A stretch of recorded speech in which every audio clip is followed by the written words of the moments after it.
మన దగ్గర కొన్ని సినిమాలు చేసిన హీరోయిన్ బాలీవుడ్కి వెళ్తే మనం గొప్పగా చెప్పుకుంటాం. మన హీరోయిన్ అక్కడ కూడా ఇరగదీస్తుంది కదా అని. తిరిగి మళ్ళీ టాలీవుడ్కి రాకపోతే ఇలియానాని తిట్టుకున్నట్టు తిట్టుకుంటాం. అదే ఒక్క సినిమాతో తిరిగి వస్తే త్రిషాని పొగిడినట్టు పొగిడేస్తాం.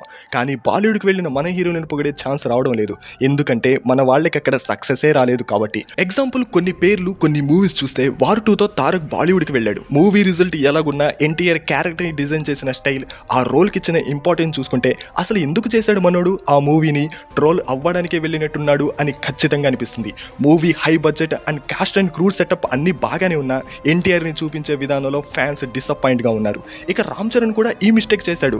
తుఫాన్ అంటూ జంజీర్ని రీమేక్ చేసి డిజాస్టర్ తో అటువైపు వెళ్ళలేదు. ఆ తర్వాత ప్రభాస్ ఆదిపురుష్ గురించి స్పెషల్ గా చెప్పనక్కర్లేదు. ఇప్పటికీ హోమ్ రౌత్ని, ఆదిపురుషులని క్యారెక్టర్స్ ని ట్రోల్ చేస్తూనే ఉన్నారు.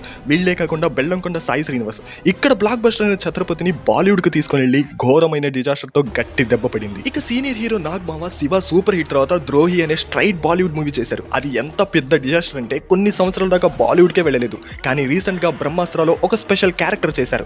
ఇలా మన వాళ్ళకి బాలీవుడ్ సరైన హిట్టే ఇవ్వలేదు. ఫ్యూచర్ లో అయినా మన వాళ్ళు బాలీవుడ్ లో సక్సెస్ అవ్వాలని కోరుకుందాం. ఇంతకీ వార్ 2 చూసారా? ఎన్టీఆర్ క్యారెక్టర్ పై మీ ఒపీనియన్ ఏంటో కామెంట్ చేయండి. అలాగే రీసెంట్ గా స్టార్ట్ చేసిన భాషా ఎంటర్టైన్మెంట్ ఛానల్ ని కూడా సబ్స్క్రైబ్ చేసి మీ సపోర్ట్ ఇవ్వండి. ఇది ప్రమోషన్ అయితే కాదు. హీఈస్ మై స్కూల్ బడ్డీ. తన acting, dancing, reviews and daily vlogs తో మీకు బెస్ట్ ఎంటర్టైన్మెంట్ ఇవ్వడం పక్కా. సో మన సబ్స్క్రైబర్స్ కూడా తనకి సపోర్ట్ చేస్తారని కోరుకుంటున్నాను. Love you all and signing off.